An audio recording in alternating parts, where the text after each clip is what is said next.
इस वार्ता में प्रेस के सभी साथियों का मैं हृदय से बहुत बहुत स्वागत करता हूँ, अभिनंदन करता हूँ। मित्रों, देश में इस दुनिया के सबसे लोकप्रिय नेता हमारे देश के यशस्वी प्रधानमंत्री माननीय मोदी जी की सरकार सबका साथ, सबका विकास, सबका विश्वास और सबके प्रयास के सिद्धांत को लेकर काम कर रही है। कांग्रेस की सरकारें सत्ता को भोग के रूप में उपयोग करती हैं और भारतीय जनता पार्टी की सरकार पूरे देश में माननीय मोदी जी के नेतृत्व में हम लोग सत्ता को एक सेवा के माध्यम बना काम करते हैं। अंतिम छोर पर खड़े व्यक्ति के चेहरे पर कैसे मुस्कान पहुँचे, सरकार की लाभकारी योजना कैसे गरीब से गरीब व्यक्ति तक पहुँचे, ये हमारी भारतीय जनता पार्टी व इसकी सरकार काम करती है। मित्रों, दुनिया के सबसे लोकप्रिय नेता और हमारे यशस्वी देश के प्रधानमंत्री श्री मोदी जी भ्रष्टाचार, परिवारवाद, तुष्टीकरण के खिलाफ बहुत बड़ा संघर्ष कर रहे हैं और काफ़ी सफलताएं इसमें हम लोगों ने प्राप्त की हैं। मैं राजस्थान की जनता से हाथ जोड़ के निवेदन करता हूं, प्रार्थना करता हूं कि राजस्थान में भी भारतीय जनता पार्टी की डबल इंजन की सरकार की बहुत आवश्यकता है। राजस्थान देश में काफ़ी पीछे 5 साल पीछे रह गया है। अगर भाजपा की सरकार 2018 में होती तो ये भी उत्तर प्रदेश तरह उत्तर प्रदेश होता। अतः यहाँ भी आने वाले चुनाव भारतीय जनता पार्टी की डबल इंजन की सरकार बनना आवश्यक है, जिससे कि राजस्थान भी एक विकसित प्रदेश बन सके और जो दुनिया भर की अराजकता और समस्याएँ इस प्रदेश में फैली हुई उन पर लगाम लग सके। मैं 7 दिन से कुबेर डी विधानसभा में प्रवास के दौरान यहाँ गांव मोहल्ले में जा रहा हूँ। मैं कानून व्यवस्था की बात करूँ तो सुबह यहाँ के जो अखबार पढ़ते हैं, मीडिया में समाचार देखते हैं राजस्थान के बारे में, मैं समझता हूँ देश का सबसे ज़्यादा अपराध वाला देश ये राजस्थान बन गया है। अभी कल परसों की घटना है, दौसा जिले में लुटेरों ने सरेआम राजस्थान पुलिस के सिपाही का मर्डर कर दिया। महिलाओं पर दुनिया भर के अत्याचार है, आप लोग सब जानते हैं। मतलब अपराध की स्थिति, कहीं कानून व्यवस्था लगती नहीं है कि यहाँ कोई सरकार चल रही। भ्रष्टाचार के मामले में देखा जाए तो राजस्थान इस समय देश का सबसे भ्रष्ट प्रदेश बन गया। ये मैं भाषण नहीं कर रहा हूँ, ये आंकड़े हैं, एजेंसी के आंकड़े। किसी भी योजना को आप लीजिए, अब ये कौन सी योजना चलाई है, वो इसकी पैकेट वाली क्या है, अन्नपूर्णा योजना चलाई है। रात में इंडिया टीवी में दिख रहा था, दाल में कंकड़ आ रहे हैं, हल्दी में अलग कोई वो आ रहा है, दिए में कोई बुरादा मिल के आ रहा है। तो उसकी आप देखो, मैं आपसे भी निवेदन करूँगा कि आप इसी केंद्र में जाके एक आप भी बुलाओ, किट लेके आइए, उसे आप देखो उसमें क्या आ रहा है। बिजली बिल माफ़ करने की बात की, बिजली बिल माफ़ कहाँ करेंगे, बिजली की कटौती 15-20 घंटा कटौती चलेगी। मैं तो जिस गांव में गया, जिस कस्बे में गया, तो बिजली नहीं दी। झूठे वादे सब किए जा रहे हैं। पूरे 5 साल आनंद कर लिए, सत्ता का भोग कर लिया। जब चुनाव सर पे है और जनता ने बिल्कुल नकार दिया है कि अब इस सरकार को बदलना है, भारतीय जनता पार्टी सरकार लेके आनी है, तो दुनिया भर के झूठे वादे किए जा रहे हैं। पूरे विधानसभा में राजस्थान में वैसे ही जाते रहते। कोई रोड जो सेंट्रल गवर्नमेंट की रोड है, NH द्वारा रोड है, वो रोड अच्छी है। तो प्रदेश सरकारी रोड जब कोई मुझे तो कोई पूरी विधानसभा में अच्छी रोड मिली नहीं। कल एक गांव में गए थे, ऊँट का रंगला ऊँट में गए थे, अभी बैठक लेते। तो कुबेर में मैं करीब 500 मीटर गया। कुबेर में तो ज़्यादा कोई बरसात भी नहीं थी। नगर पालिका में 3-4 पानी, सड़कों की स्थिति बहुत बुरी। यहाँ पे पेयजल व्यवस्था, सिंचाई की व्यवस्था की स्थिति बहुत ख़राब है। बिजली की मैं बताई थी, बिजली तो मैं समझता हूँ लोग बताते हैं कि किसी गांव में 4 घंटा आ रही है, कहीं 6 घंटा आ रही है, किसी 8 घंटा आ रही है, और लंबी कटौती है, उसका भी कोई पता नहीं है किस समय आएगी। अभी एक जिले की चुनावी घोषणा की है, न कोई परसीमन हुआ, न कोई प्लानिंग की एक लिस्ट मंगाई। भरपुट्टे लगे हुए गाँव में, जो भरपुट्टे लगभग कोई दूरी 5-7-8 किलोमीटर होगी, उनको डीजल लगा दी। कोई संसाधन हमारे पास नहीं है, कोई इंफ्रास्ट्रक्चर हमारे पास नहीं है, कोई ज़मीन हमारे पास नहीं, कोई प्लानिंग ही नहीं है। जिला बनाना बुरी बात नहीं है, लेकिन जिले जहाँ बनाए जाते हैं हमारे पास संसाधन हो, हमारे पास व्यवस्था हो, पैसा हो हमारे पास। अभी तो बहुत ज़रूरत है। इंफ्रास्ट्रक्चर हमारा राजस्थान का बहुत कमज़ोर है। अच्छी रोड चाहिए, अच्छी बिजली चाहिए, हर घर में पीने का पानी चाहिए, सिंचाई के पानी चाहिए। तो ये सब तैयारी होने पर जिले वहाँ घोषणा होती है, बनाए जाते हैं जहाँ बहुत संसाधन बहुत मौजूद है। ये सब झूठी घोषणाएँ की हैं। आप डीजल पेट्रोल के लिए लीजिए, हिंदुस्तान में मतलब हिंदुस्तान का सबसे महंगा डीजल पेट्रोल राजस्थान में होता है। 6-8 किलोमीटर जाएंगे आप रसूलपुर, जब इसको रारे को नाते तो वहाँ डीजल 12 रुपये सस्ता है। अंदर राजस्थान में आ जाएंगे 12-10 रुपये 12 रुपये महंगा है। मतलब इतना बड़ा डाका है। सरकार ने डीजल पेट्रोल में सबसे ज़्यादा रेट लगा के दिया है, 40,000 करोड़ रुपये का। इन 450-5 सालों में ये डकैती ये भी जाती है। अब इससे घोषणाएँ करते हैं, घोषणाएँ भी ऐसी आधी अधूरी है।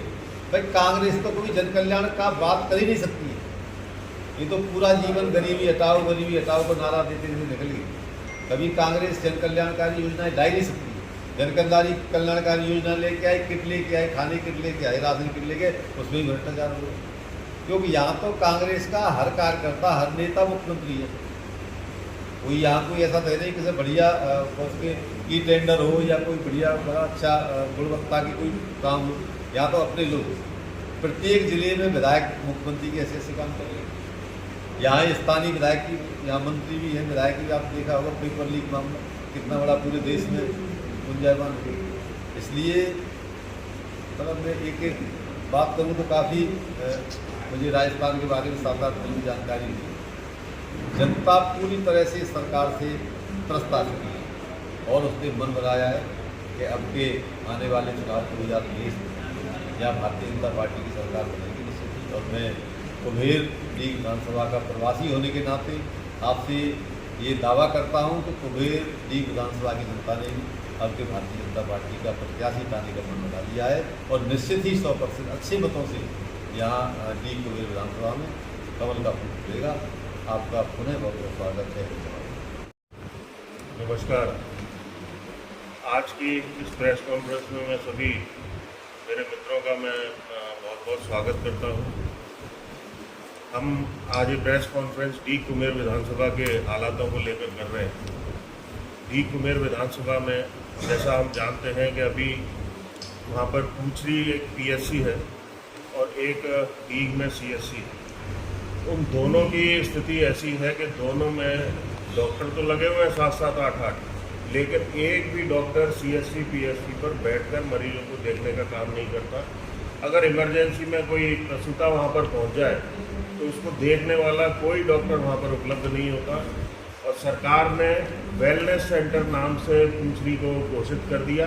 केवल झूठी घोषणा कर ये सरकार ने अपना दामन छुड़ा लिया और जनता से सरकार का कोई सरोकार नहीं।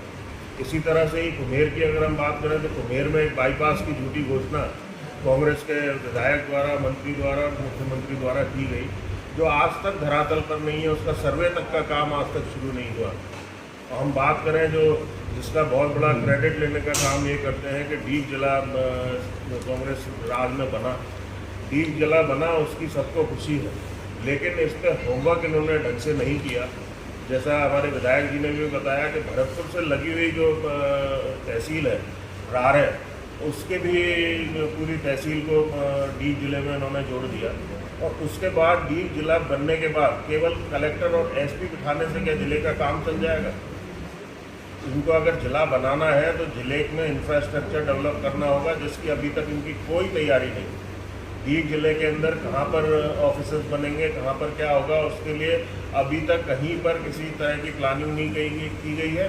मानेरा रूम की ये बात करते हैं या कहीं पे भी ज़मीन को एक्वायर करने का काम की अभी तक कोई शुरुआत नहीं की गई है। केवल झूठे वादे करके चुनाव में वोट बटोरने का काम ये सरकार करना चाहती है। डी कुम्हेर में आप लोगों का भी जाना होता होगा और स्थिति सड़कों की जो वहाँ पर आपने देखी है, हमारे पीडब्ल्यूडी मिनिस्टर भरतपुर ज़िले से ही आते हैं। अपने विधानसभा में तो उन्होंने बहुत अच्छी सड़कें बनवा ली, लेकिन पता नहीं क्या हमारे विधायक से उनकी कोई नाराज़गी है, हमारे मंत्री जी से, विश्वेंद्र सिंह जी से उनकी कोई नाराज़गी है।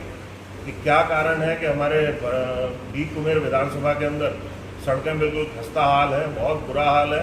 कहीं अगर आप जाना चाहें तो छोटी गाड़ी तो क्या बड़ी गाड़ी भी निकलना वहाँ पर असंभव है। ऐसी स्थिति डी कुमेर की बनी हुई है। नगर पालिका जो कुम्हेर की है और नगर पालिका डी की है, मैं आपको दावे के साथ कह सकता हूँ कि पूरे राजस्थान में नहीं, पूरे देश में अगर सबसे ज़्यादा भ्रष्ट कहीं नगर पालिका है तो हमारे कुम्हेर और डी की नगर पालिका है। इतना ज़बरदस्त भ्रष्टाचार उनके अंदर हो रहा है। अभी डी में 8 करोड़ से ज़्यादा के टेंडर केवल लाइटों के हो गए। केवल लाइटों के टेंडर 8 करोड़ रुपए से ज़्यादा के हो गए। लाइटें लग गई, कहाँ लगी कहाँ नहीं लगी कोई पता नहीं। उसके बाद स्थिति यह है कि लाइटें तो नहीं जलती, लेकिन जो लाइट के जो पोल लगे हुए हैं उनके अंदर करंट इस तरह आता है। कई हमारे वहाँ पर गौ माताओं की और विचारों की वहाँ पर जान जा चुकी है। और मैं समझता हूँ कि कोई बड़ा हादसा भी किसी दिन हो सकता है अगर ऐसी व्यवस्थाएं वहाँ रही। डी कुमेर के अंदर ऐसी स्थिति डी कुमेर के अंदर है कि अगर पुलिस की अगर हम बात करें तो कुम्हेर थाने के साथ में रारे चौकी और गुनसारा चौकी को भी जोड़ दिया गया है डी जिला बनने के बाद। कुम्हेर थाना पहले से ही सेंसिटिव थाना और एरिया उसका काफ़ी बड़ा था। उसके बाद 2-2 चौकी उसमें सम्मिलित उसमें कर दी गई। अगर ये वास्तव में अच्छे से पुलिसिंग करना चाहते हैं, मॉनिटरिंग करना चाहते हैं, तो उस पर रारे को इनको सीओ सर्कल बनाना चाहिए, डीएसपी रारे के अंदर बैठना चाहिए, रारे को थाना बनाना चाहिए और गुनसारा चौकी उसके अंदर आए। ऐसी व्यवस्था इनको करनी चाहिए, लेकिन इनका किसी चीज़ में होमवर्क पर कोई ध्यान नहीं है। केवल झूठे वादे, झूठी घोषणाएं कर लोगों को भ्रमित करने का काम डी कुमेर विधानसभा के अंदर किया गया है। निश्चित तौर पर लोग मन बनाकर बैठे हैं, मौके का इंतज़ार कर रहे हैं। आचार संहिता लगने दीजिए। मैं आपके सामने कह रहा हूँ, कांग्रेस के जो नेता हैं, विधायक हैं, मंत्री हैं, उनको भी मैं आगाह कर रहा हूँ कि आप आचार संहिता लगने दीजिए और जनता अपने रुआब पर आएगी। और जब जनता रुआब पर आएगी तो अच्छे फीका करने का काम जनता ने किया है। और चुनाव जो 2023 का विधानसभा का चुनाव डी कुमेर के अंदर होगा, निश्चित तौर पर कमल का फूल वहाँ खिलेगा। ये मेरा आपसे वादा है।